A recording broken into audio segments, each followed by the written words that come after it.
الرحيم. أما بعد فأعوذ بالله من الشيطان الرجيم. بسم الله الرحمن الرحيم. يسبح لله ما في السماوات وما في الأرض له الملك وله الحمد وهو على كل شيء قدير. هو الذي خلقكم فمنكم كافر ومنكم مؤمن والله بما تعملون بصير. خلق السماوات والأرض بالحق وصوركم فأحسن صوركم وإليه المصير. يعلم ما في السماوات والأرض ويعلم ما تسرون وما تعلنون والله عليم بذات الصدور.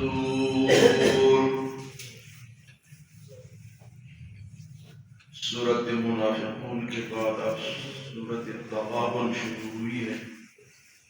سورۃ منافقون میں اللہ پاک نے منافقوں کے سارے جو عقیدے تھے وہ بتائے کہ منافق دو قسم کے ہوتے ہیں، ایک اعتقادی منافق اور ایک عملی منافق۔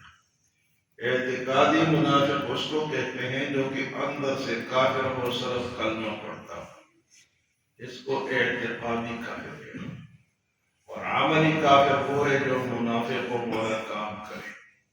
منافقوں جیسے بے شمار کام وہ لوگ کرتے ہیں۔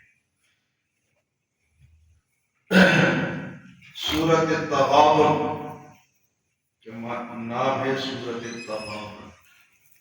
تغابن کے معنی ہے غبن سے، اس طرح لوگ غبن کرتے ہیں دنیا میں، کہتے فلاں نے غبن کی ہے، فلاں نے کرپشن کی ہے۔ تو غبن کے معنی ہے ہار جیت۔ یہ تغابن قیامت کے دن کو بھی کہتے ہیں کہ اس دن جو اہل ایمان ہوں گے، نیکی والے ہوں گے، وہ جیت جائیں گے، اور جو برائیوں والے ہوں گے یا کافر ہوں گے وہ ہار جائیں گے۔ تغابن، ہار جیت کا دن۔ تو اللہ پاک فرماتا ہے یسبح للہ ما فی السماوات وما فی الارض۔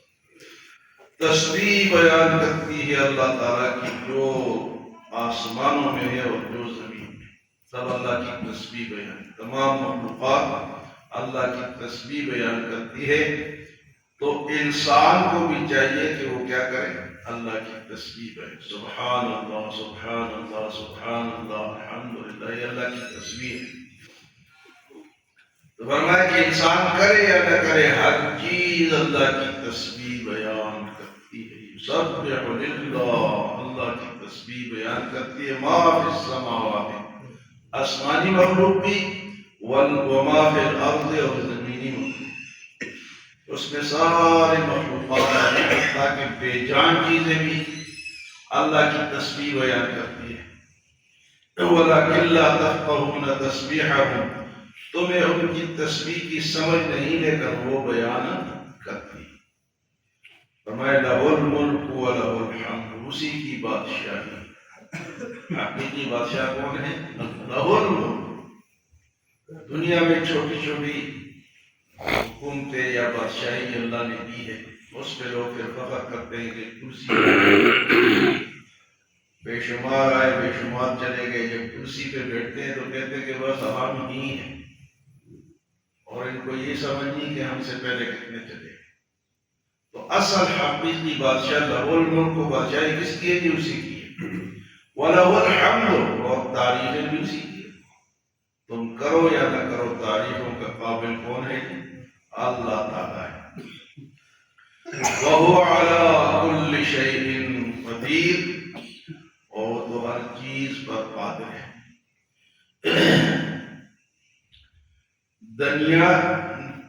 دیانند سرسوتی سماریہ سماج کا ایک وہ لیڈر تھا ہندوؤں کا، اس نے اس آیت پر، پورے قرآن پر اس نے اعتراضات کیے۔ اس آیت میں جو اللہ ہر چیز پر قادر ہے، تو اس نے بکواس لکھی ہے کہ چوری پر بھی قادر ہے۔ تو قاسم نانوتوی رحمۃ اللہ علیہ نے جواب لکھا کہ چوری تو وہ کرتا ہے جس کی اپنی چیز نہ ہو، جس کی چیز ہی ساری اپنی ہو کہ وہ چوری کرے۔ اللہ کے تو سارا ملک اللہ کا ہے، وہ کیوں چور؟ تو بادشاہ ہے۔ چوری تو وہ کرے جو جس کے ہاتھ میں کچھ نہ ہو۔ تو ایسے ایسے اعتراضات ان لوگوں نے قرآن پہ کیے، لیکن علماء نے اس کے جواب دیے۔ کیا جی اللہ اس پر بھی قادر ہے، اور بھی اس نے بے شمار باتیں کی کہ وہ چوری کر سکتا، قادر جو ہے۔ انہوں نے کہا کہ چوری تو وہ کرے کہ جو اس نے اور بات کر کے بیان کرنے کے قابل نہیں ہے۔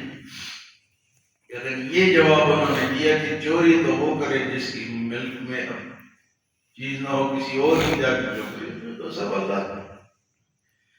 وَهُوَ عَلَىٰ كُلِّ شَيْءٍ قَدِيرٌ، اللہ تو ہر چیز پر قادر ہے، اس کے قدرت سے کوئی چیز باہر نہیں۔ هُوَ الَّذِي خَلَقَكُمْ فَمِنْكُمْ كَافِرٌ وَمِنْكُمْ مُؤْمِنٌ، اسی نے تمہیں پیدا کیا ہے۔ سب کو کس نے پیدا کیا؟ اللہ۔ هُوَ الَّذِي خَلَقَكُمْ، اس نے تمہیں پیدا کیا ہے۔ فَمِنْكُمْ كَافِرٌ، بس کچھ تم میں سے کافر بن گئے، وَمِنْكُمْ مُؤْمِنٌ، اور کچھ مومن بن گئے۔ اب یہ اختیار اللہ نے کیا، چاہے تم کافر بن جاؤ چاہے مومن بن جاؤ۔ انسان کو مجبور نہیں کیا، اس پہ ایمان کو مسلط نہیں کہ پھر لازماً تو مسلمان ہو، اختیار ہے۔ چاہے تو کافر بن چاہے تو مسلمان ہو، اور میں پیدا اللہ نے کیا ہے۔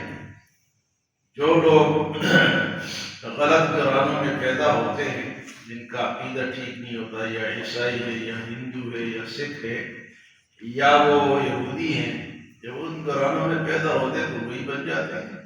حالانکہ اللہ نے اس لیے پیدا نہیں کیا کہ تم لازماً ہندو بنو یا لازماً مسلمان بنو، ہاں فطرت اسلام پر پیدا کی۔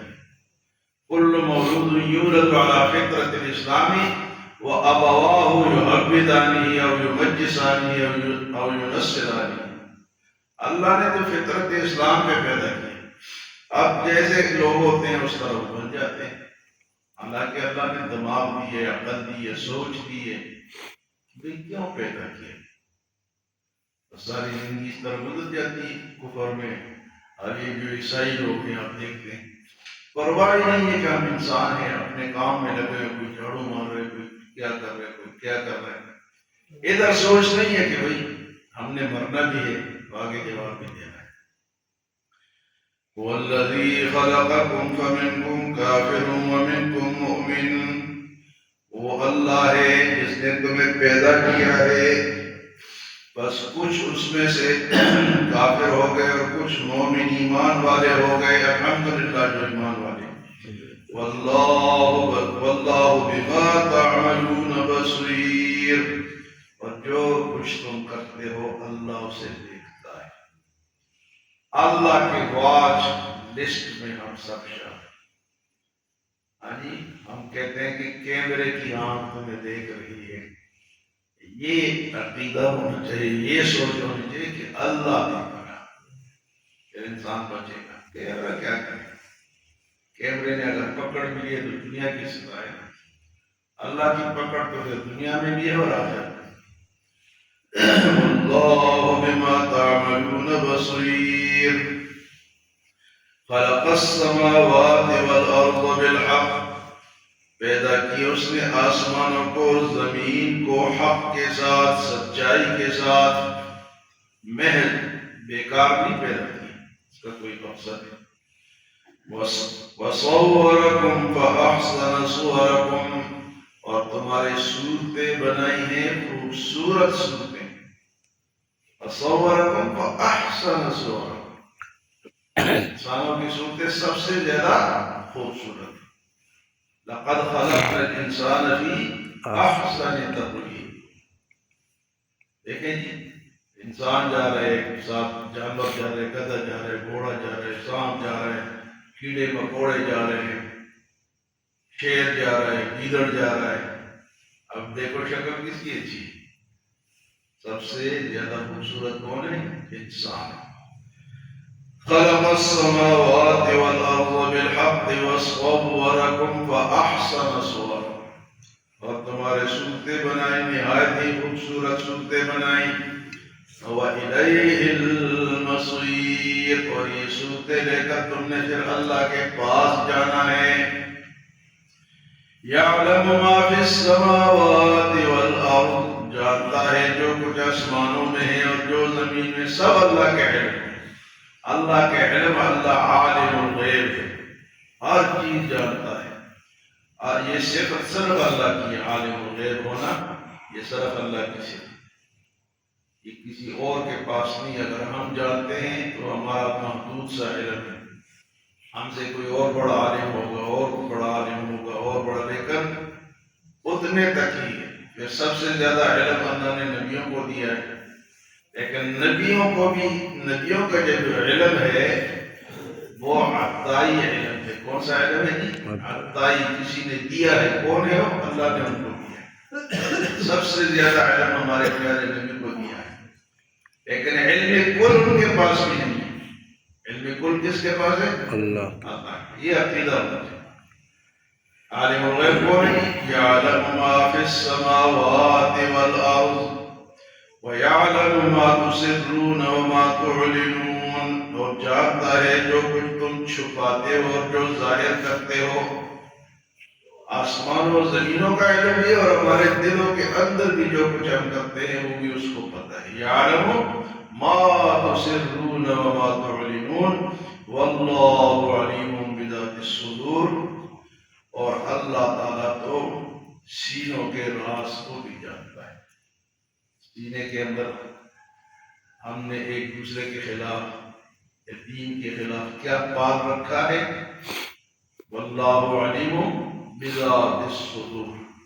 اللہ ہمیں عمل و سمجھ کی